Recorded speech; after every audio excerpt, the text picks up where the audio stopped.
6월 17일 월요일 매일 성경 묵상을 시작합니다. 오늘 우리에게 주신 말씀은 사도행전 21장 1절에서 16절의 말씀입니다. 사도행전 21장 1절에서 16절의 말씀은 제가 봉독하겠습니다. 우리가 그들을 작별하고 배를 타고 바로 고스로 가서 이튿날 로도에 이르러 거기서부터 바다라로 가서 베니게로 건너가는 배를 만나서 타고 가다가 구브로를 바라보고 이를 왼편에 두고 수리아로 항해하여 두로에서 상륙하니 거기서 배의 짐을 풀려 함이러라. 제자들을 찾아 거기서 이레를 머물더니 그 제자들이 성령의 감동으로 바울더러 예루살렘에 들어가지 말라 하더라. 이 여러 날을 지난 후 우리가 떠나갈새 그들이 다 그 처자와 함께 성문 밖까지 전송하거늘 우리가 바닷가에서 무릎을 꿇어 기도하고 서로 작별한 후에 우리는 배에 오르고 그들은 집으로 돌아가니라. 두로를 떠나 항해를 다 마치고 돌레마이에 이르러 형제들에게 안부를 묻고 그들과 함께 하루를 있다가 이튿날 떠나 가이사랴에 이르러 일곱 집사 중 하나인 전도자 빌립의 집에 들어가서 머무르니라. 그에게 딸 넷이 있으니 처녀로 예언하는 자라. 여러 날 머물러 있더니 아가보라 하는 한 선지자가 유대로부터 내려와 우리에게 와서 바울의 띠를 가져다가 자기 수족을 잡아매고 말하기를 성령이 말씀하시되 예루살렘에서 유대인들이 이같이 이 띠 임자를 결박하여 이방인의 손에 넘겨주리라 하거늘 우리가 그 말을 듣고 그곳 사람들과 더불어 바울에게 예루살렘으로 올라가지 말라 권하니 바울이 대답하되 여러분이 어찌하여 울어 내 마음을 상하게 하느냐 나는 주 예수의 이름을 위하여 결박당할 뿐 아니라 예루살렘에서 죽을 것도 각오하였노라 하니 그가 권함을 받지 아니하므로 우리가 주의 뜻대로 이루어지이다 하고 그쳤노라. 이 여러 날 후에 여장을 꾸려 예루살렘으로 올라갈새 가이사랴의 몇 제자가 함께 가며 한 오랜 제자 구브로 사람 나손을 데리고 가니 이는 우리가 그의 집에 머물려 함이라. 아멘.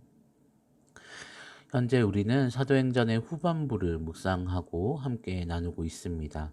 오늘의 말씀은 3차 전도 여행이 끝난 후 성령님의 명령에 따라 예루살렘으로 향하는 바울이 예루살렘으로 가는 길을 통하여서 각 교회의 신자들을 만나서 함께 작별 인사를 하고 마지막 권면을 하는 시간을 갖습니다.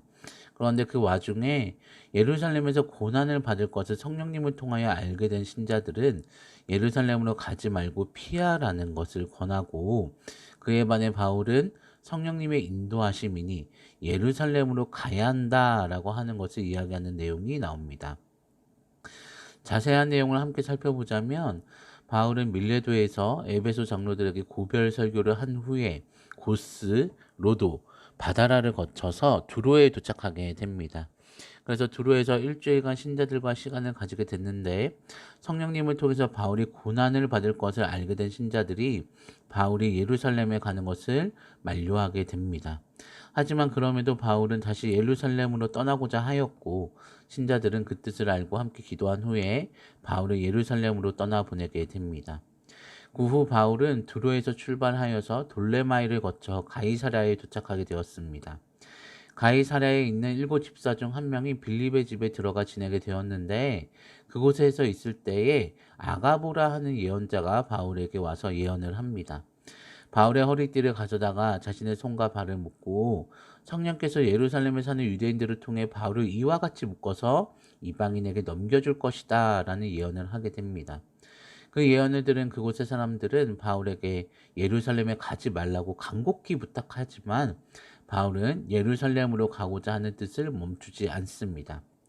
나는 예루살렘에서 묶이는 것뿐만 아니라 예수님의 이름으로 또 예수님의 이름을 위해 죽는 것까지도 각오하고 있습니다. 라고 하는 그 말과 함께 예루살렘으로 가고자 하는 뜻을 더 굳세게 합니다.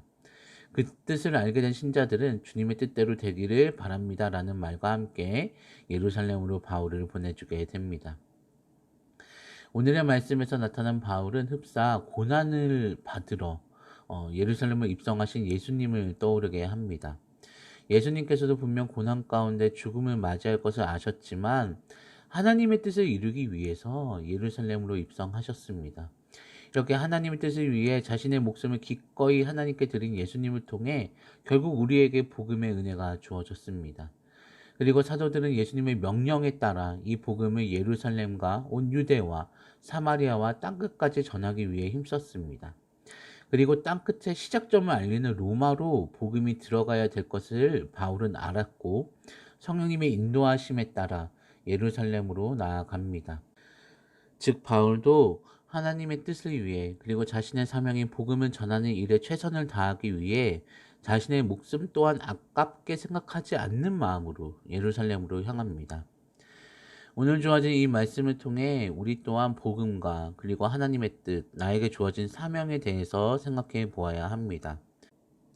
첫 번째, 복음에 향한 우리의 마음을 돌아보아야 합니다. 우리에게 주어진 복음은 예수님의 피 흘리심과 사도들의 희생, 그리고 수많은 신앙의 선조들의 노력과 희생 가운데 우리에게 전달되어지고 주어진 것입니다. 그렇게 복음은 너무나도 귀중한 것입니다. 하지만 그 당시의 때와는 다르게 지금의 이 시대는 복음을 듣고 누리는 것에 큰 어려움이 없습니다. 또한 복음을 전함에 있어도 복음을 전함이 쉬운 일은 아니지만 초대교회가 세워진 당시의 때와 비교한다면 핍박의 부분이나 법적 제약에 대한 부분이 거의 없습니다.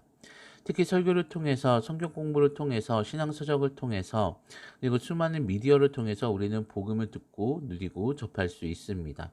그렇기에 복음의 능력과 그 힘을 알지만 때로는 복음에 대하여서 조금은 진부한 느낌을 가지고 조금은 가볍게 접근하는 일도 생겨나게 됩니다.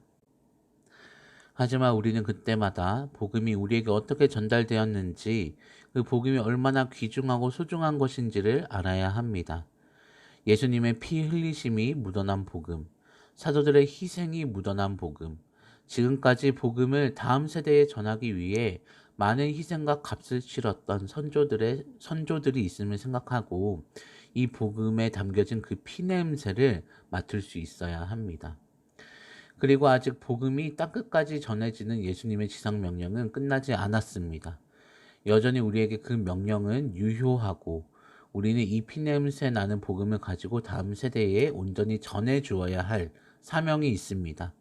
예수님의 희생과 사도들의 희생 그리고 신앙의 선조들의 그 희생을 고스란히 복음에 담아서 그리고 그곳에 우리의 희생과 노력 또한 담아서 다음 세대에 전해주어야 합니다.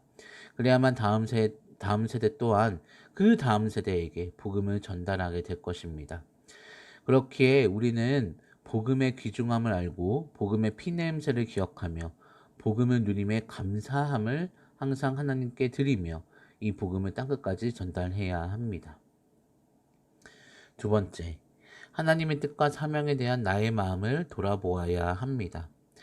바울이 하나님께서 허락하신 뜻과 그 사명을 위해 기꺼이 고난을 감수하며 앞으로 나아가는 것처럼 우리 또한 하나님의 뜻과 사명을 위해 세상을 이겨내고 앞으로 나아갈 것이라는 결단과 용기가 필요합니다.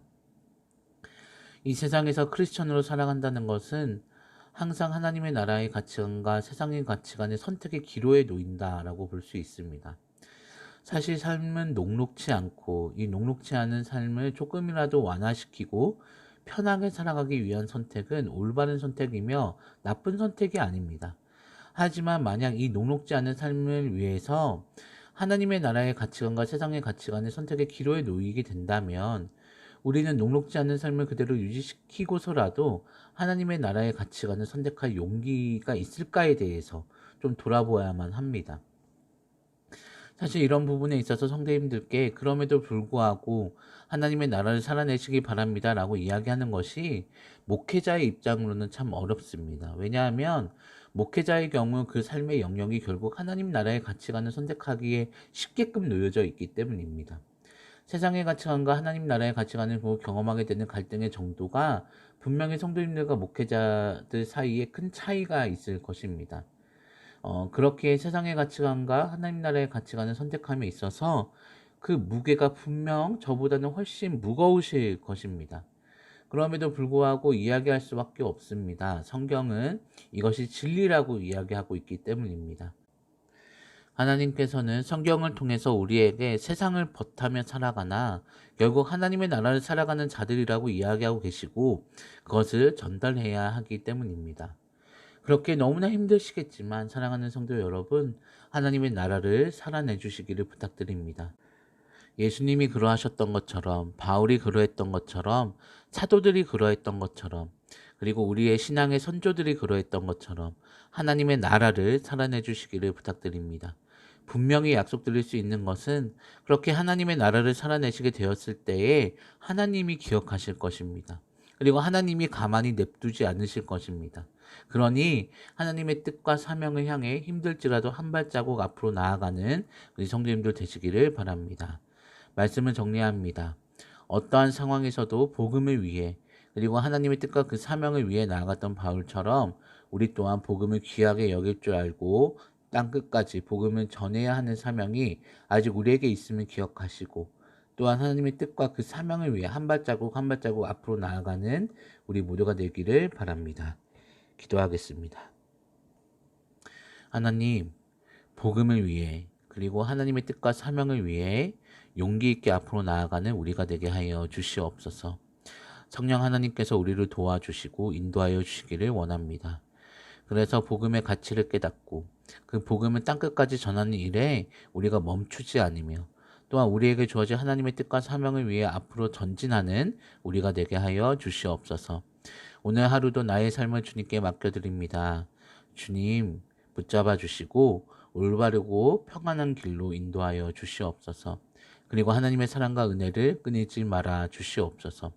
예수 그리스도의 이름으로 기도하오며 이제는 우리 구주 예수 그리스도의 은혜와 하나님의 사랑하심과 성령님의 교통하심이 귀중한 복음을 들고 또 하나님의 뜻과 사명을 위해 세상 가운데로 나아가는 우리 모든 성도들 머리 위에 그 삶과 가정과 생업 위에 이제부터 영원토록 함께하여 주시기를 간절히 축원하옵나이다. 아멘.